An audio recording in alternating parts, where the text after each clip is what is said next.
In August of 2025, outside Air Canada's gates, flight attendants represented by CUPE mounted public pickets, demanding wages that match the work and the cost of living.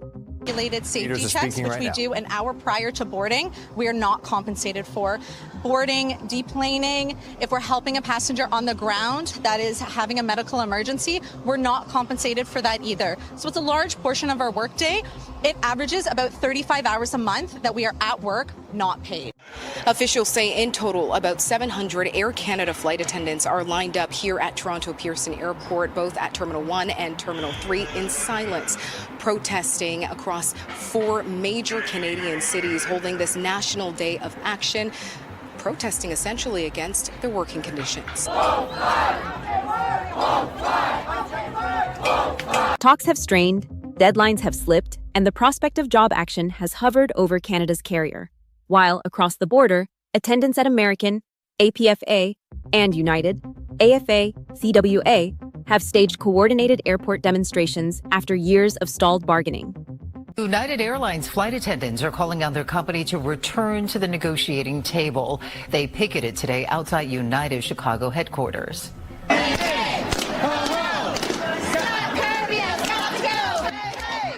The flight attendants have been fighting for a new contract for nearly 3 years. They're asking for pay hikes, schedule flexibility, and more. Today's rally comes weeks after the flight attendants voted to authorize a strike. The results have been mounting uncertainty for travelers and airlines alike, from contingency planning to schedule jitters.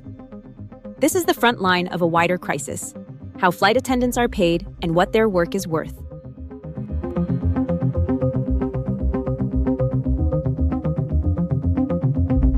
To understand the standoff on today's tarmac, it helps to go back.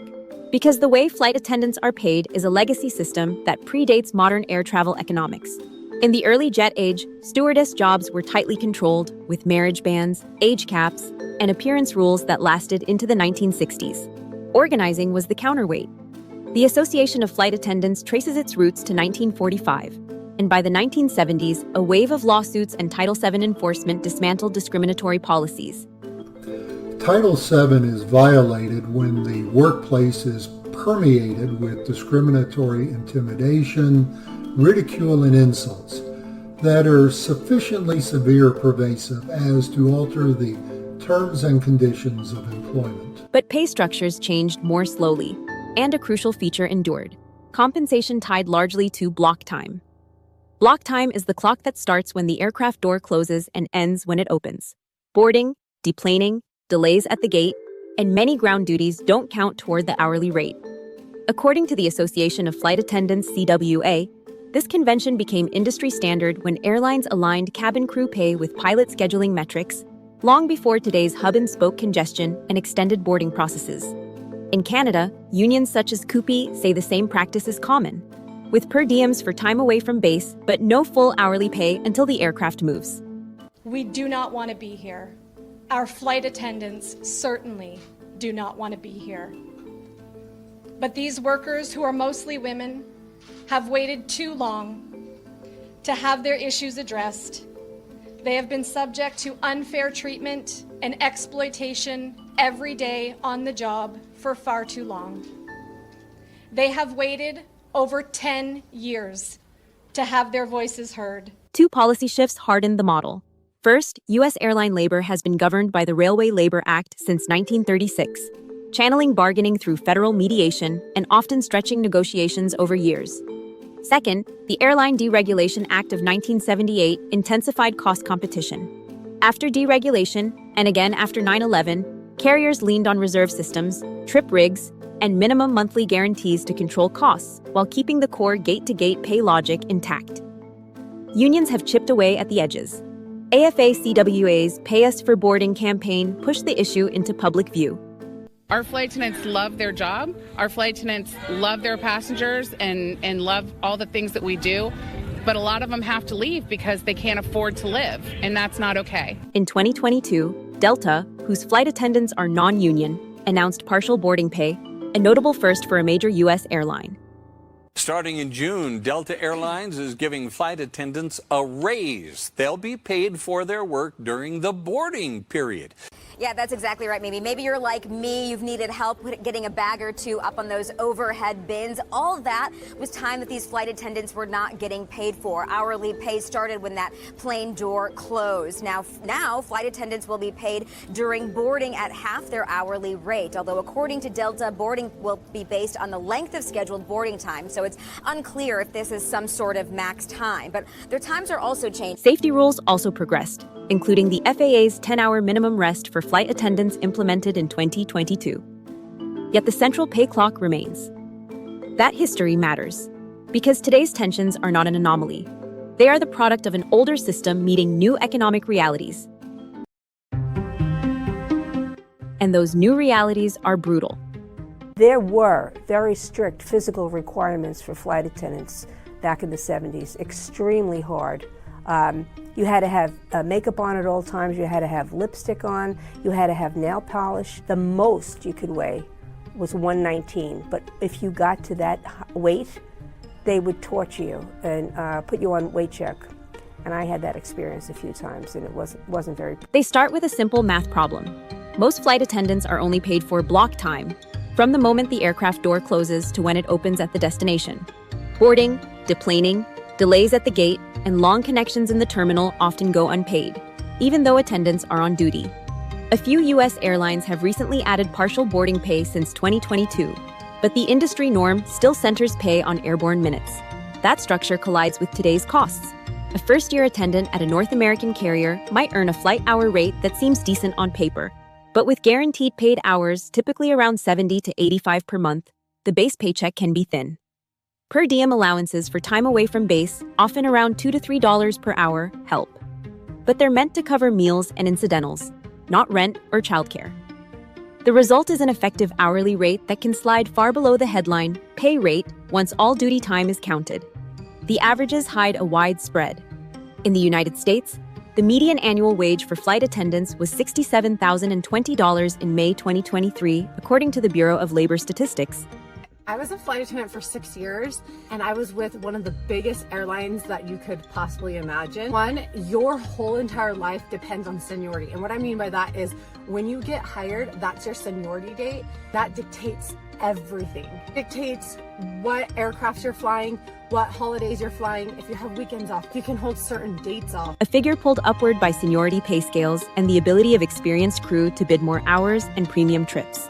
But union surveys and media reporting show many junior attendants, especially those on reserve, taking home much less in their early years, sometimes working second jobs to make ends meet. In Canada, the Canadian Union of Public Employees, QPE, which represents roughly 10,000 Air Canada cabin crew, has argued that starting compensation tied to paid flight hours leaves many members struggling in their first years, particularly in high-cost bases. Housing costs have become a major pressure point near the biggest hubs. In Canada, Rentals.ca's mid-2025 reports show average asking rents for a one-bedroom above 2,500 Canadian dollars in Toronto and above 2,700 Canadian dollars in Vancouver, markets that anchor the country's largest international operations. In the U.S., shelter inflation remained elevated through mid-2025, according to the Bureau of Labor Statistics, with major airport metros like New York, San Francisco, and Los Angeles carrying some of the country's highest rents. That's why crash pads, shared rooms where 6, 8, even 10 flight attendants rotate bunks near an airport have become a normalized coping mechanism on both sides of the border. Scheduling compounds the strain. Junior crew often sit on reserve, on call for stretches of the month with little control over start times or trip lengths.